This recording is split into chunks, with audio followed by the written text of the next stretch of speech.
So Cassini was first conceived of in 1982. They didn't select the mission teams until 1989. Cassini launched in 1997, and it flew through the inner solar system and arrived at Saturn in 2004. And I joined right as we got to Saturn, so I kind of cheated and short-circuited all that effort that people did to get that mission built and launched and off the ground. And as soon as it started returning science, I kind of jumped in at the last second to be able to do some of the data interpretation. It's been a great ride. The chance to study other worlds that are very similar to our worlds was something that really caught my imagination. And when I looked at the University of Idaho and saw what Jason Barnes was doing, that spoke to me immediately, and I came here to see if that initial love at first sight kind of feeling was real, and it turned out to be true. I started to become involved with Cassini back in 2004. The spacecraft had just gotten into orbit around Saturn, and I was basically hired to help process some of their data. And basically since then, for the last 12 years now, I've been working both at Cornell University and now here at the University of Idaho on trying to make sense of all of the pictures and other data taken about Saturn's rings in particular.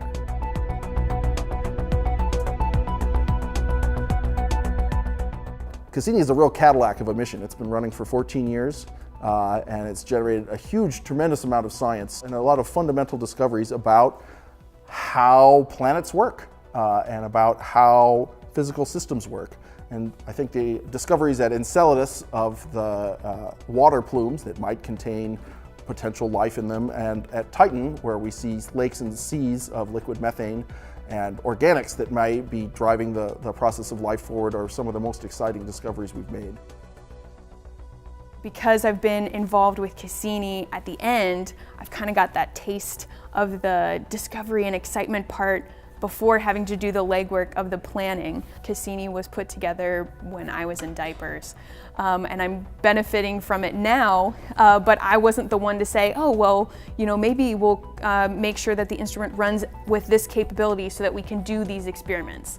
I'm on the other end saying, okay, I have these images, what am I going to do with them? The Cassini project involves people from around the world. So being here at the University of Idaho and working with Dr. Barnes has opened numerous doors, both from being involved in these new missions now to all of my thesis work, and all of that is predicated on the hard work of even more people across the globe who put the Cassini mission together. I've been working on this mission for over a decade now, and this is the end. The spacecraft is going to plunge into Saturn, and it's kind of sad to see it go. So it's like it produced so much, hundreds of thousands of images, equal numbers of spectra, all sorts of data that we're just scraping the surface of. We're still going to be working with this data for decades to come, but it's the closing of an era, which is kind of sad. We are still finding things in the data that, just because nobody's looked closely at all of it, you can't look at 100,000 images and find everything in every image. So there's still lots of room for discovery in that. What's exciting about being able to do this work here at the University of Idaho is to be able to involve these young people in what we're doing that are going to be future scientists.